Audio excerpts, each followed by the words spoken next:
అందరికీ నమస్కారం. మా ఛానల్కు తిరిగి స్వాగతం. ఈ వీడియోలో ఈపీఎస్ 95 పెన్షనర్ల దీర్ఘకాల నిరీక్షణ చివరకు కొంత వెలుగులోకి రావచ్చు. ప్రభుత్వం త్వరలో ఉద్యోగుల ప్రావిడెంట్ ఫండ్ పథకం కింద కనీస పెన్షన్ను 7,500 రూపాయలకి పెంచవచ్చనే చర్చ పెరుగుతోంది. తక్కువ నెలవారీ ఆదాయంతో ఇబ్బంది పడుతున్న లక్షలాది మంది పెన్షనర్లకు ఈ వార్త ఆశ మరియు ఉత్సుకత రెండింటినీ సృష్టించింది. ప్రభుత్వం ఈ ప్రతిపాదనను తీవ్రంగా పరిశీలిస్తోందని అనేక నివేదికలు సూచిస్తున్నాయి. కానీ ఎంత సమయం పడుతుంది ప్రశ్న మిగిలి ఇంకా ఉంది. ఈ వీడియోలో ముఖ్యాంశాల వెనుక ఏమి ఉందో మరియు ఈసారి వాస్తవానికి ఆశావాదానికి కారణం ఎందుకు ఉండవచ్చు అనే విషయాలను మేము వెలికితీస్తాము.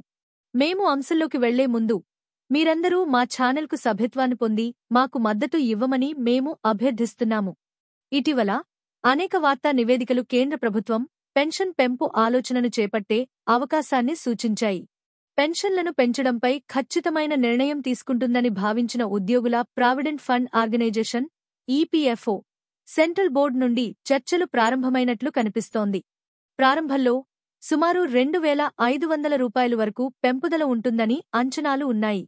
త్వరలోనే వేలాది మంది నిరసనలు వ్యక్తం చేశారు. ప్రస్తుత జీవన వ్యయాన్ని పరిగణనలోకి తీసుకుని మరింత వాస్తవిక పెంపుదల డిమాండ్ చేశారు.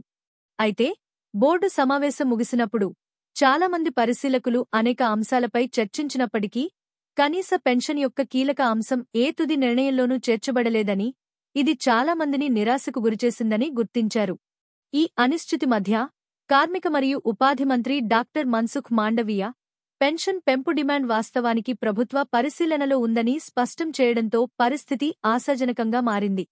మరింత ముఖ్యంగా ఈ ప్రతిపాదన ఇకపై కార్మిక మంత్రిత్వ శాఖ చేతుల్లోనే కాదు, క్యాబినెట్ పరిశీలనలో ఉందని ఆయన పేర్కొన్నారు. ఈ ఒక వాక్యం ప్రతిదీ మార్చింది. ఎందుకంటే గతంలో కార్మిక మంత్రిత్వ శాఖ పెన్షన్ పెంచడానికి ప్రయత్నించినప్పుడల్లా ఆర్థిక మంత్రిత్వ శాఖ ప్రతిపాదనను అడ్డుకుంది. 2,000 రూపాయలు లేదా 3,000 రూపాయలు వంటి చిన్న పెంపుదలలకు కూడా. ఇది ఇప్పుడు క్యాబినెట్ దశకు చేరుకుందనే వాస్తవం ఇప్పటివరకు బలమైన సానుకూల సంకేతంగా పరిగణించబడుతుంది. ఈ సమస్యను దానికి అర్హమైన తీవ్రతతో పరిగణిస్తున్నారని సూచిస్తుంది. కాబట్టి 7,500 రూపాయలు సంఖ్య ఎలా చిత్రంలోకి వచ్చింది? ది హిందూ మరియు ప్రాంతీయ వార్తాపత్రికలు వంటి వివిధ వార్తాపత్రికలలో ఈ సంఖ్య నివేదికలు కనిపించడం ప్రారంభించాయి. అధికారిక ధృవీకరణ లేనప్పటికీ 7,500 రూపాయలకు సంబంధించిన ప్రతిపాదనను క్యాబినెట్ పరిశీలిస్తోందని నిరంతరం ప్రస్తావించడం విస్తృత అంచనాలను పెంచింది. చాలా తక్కువ ఆదాయంతో జీవిస్తున్న చాలామంది ఈపీఎస్ పెన్షనర్లకు ఈ సంఖ్య చాలా కాలంగా ఎదురుచూస్తున్న ఉపశమనాన్ని సూచిస్తుంది. సమస్య తీవ్రతను అర్థం చేసుకోవడానికి దీనిని పరిగణించండి. దాదాపు 36 లక్షల మంది పెన్షనర్లు నెలకు 1,000 రూపాయల కంటే తక్కువ పొందుతున్నారు. అంటే దాదాపు 47% మంది ఈపీఎస్ పెన్షనర్లు ఒకరోజు కనీస వేతనం కంటే తక్కువ జీవిస్తున్నారు. దాదాపు 67 లక్షల మంది అంటే 85% కంటే ఎక్కువ మంది పెన్షనర్లు నెలకు 2,500 రూపాయల కంటే తక్కువ పొందుతున్నారు.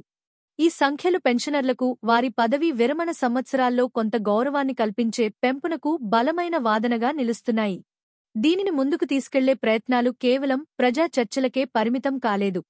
ఈ ఛానల్ కేవలం వార్తా ఛానలుగా కాకుండా ఉద్యమాలుగా చురుకుగా పనిచేస్తోంది. ఈ సమస్య అందరి దృష్టి ఆకర్షించేలా, సమస్యను త్వరగా పరిష్కరించేలా ప్రతిపక్ష నాయకులను, ఇతర నాయకులకు పెన్షనర్ల తరపున వినతి పత్రాలు సమర్పిస్తున్నది. ప్రతిపక్ష నాయకుడు రాహుల్ గాంధీకి ఒక వివరణాత్మక విజ్ఞప్తి పంపబడింది. సేకరించబడిన ఈపీఎస్ నిధి, దాని వార్షిక జోడింపులు మరియు అది సంపాదించే వడ్డీ పెన్షన్ పెంపును భరించడానికి సరిపోతాయని చూపించే డేటాను అందించింది. తగినంత నిధులు లేదా యాక్చురియల్ పరిమితులు అనే సాధారణ వాదన తప్పుదారి పట్టించేది అని అప్పీల్ వాదించింది. అనేక ఇతర పథకాలలో చేసినట్లుగా శ్రామిక శక్తిలోకి ప్రవేశించే కొత్త సహాయకులు తాజా ఇన్ఫ్లోల ద్వారా నిధిని నిలబెట్టుకోవడానికి వీలు కల్పిస్తూ వ్యవస్థ pay as you go pension నమూనాను అనుసరించవచ్చని కూడా ఇది సూచించింది. ఈపీఎస్ కవరేజ్ పరిమాణాన్ని పరిశీలిస్తే ఇది చిన్న విషయం కాదు. ఉద్యోగుల పెన్షన్ పథకంలో దాదాపు 5.39 కోట్ల మంది సభ్యులు ఉన్నారు మరియు ఎక్కువ మంది కార్మికులు వ్యవస్థీకృత రంగంలో చేరడంతో ఆ సంఖ్య పెరుగుతుందని భావిస్తున్నారు. వారి కుటుంబాలను పరిగణనలోకి తీసుకుంటే ఈ పెన్షన్ నిర్ణయాల వల్ల ప్రభావితమైన జీవితాల సంఖ్య 10 కోట్లకు చేరుకుంటుంది.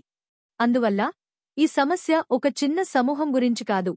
ఇది భారతదేశం అంతటా మిలియన్ల కుటుంబాల ఆర్థిక గౌరవానికి సంబంధించినది. ఆహారం, అద్దె, ఆరోగ్య సంరక్షణ ఖర్చులు పెరుగుతున్నందున 7,500 రూపాయలు పెన్షన్ కూడా సరిపోకపోవచ్చునని, ప్రాథమిక జీవన అవసరాలను నిజంగా తీర్చడానికి ప్రభుత్వం మరింత సహేతుకమైన సంఖ్యను, నెలకు 10,000 రూపాయలు, లక్ష్యంగా పెట్టుకోవాలని ప్రతిపక్ష నాయకులకు చేసిన విజ్ఞప్తి నొక్కి చెప్పింది. ప్రస్తుతం ఈ విషయం కేబినెట్ పరిశీలనలో ఉందని ప్రభుత్వ అధికారిక వైఖరి కొనసాగుతోంది. కార్మిక మంత్రిత్వ శాఖ దాటి ఎప్పుడు చేరని మునుపటి ప్రతిపాదనలతో పోలిస్తే ఈ దశ గణనీయమైన పురోగతిని సూచిస్తుంది. దీనిని కేబినెట్ ఆమోదించినట్లయితే ఈపీఎస్ 95 పెన్షనర్లు త్వరలో వారి నెలవారీ పెన్షన్లో చాలా కాలంగా పెరుగుతుందని చూడవచ్చు. ప్రస్తుతానికి ఈ సమస్య సజీవంగా, చురుకుగా ఉందని మరియు నిరంతరం అనుసరించబడుతుందని పెన్షనర్లు కొంత హామీ పొందవచ్చు. నిర్ణయం ఖరారు అయ్యే వరకు ఈ విషయాన్ని లేవనెత్తుతూనే ఉండటానికి ఈ ఛానల్ తమ నిబద్ధతను పునరుద్ఘాటించింది. ప్రభుత్వం ఆమోదం తెలిపిన క్షణం వార్తలు ఆలస్యం లేకుండా ప్రతి పెన్షనర్కు చేరుకుంటాయి.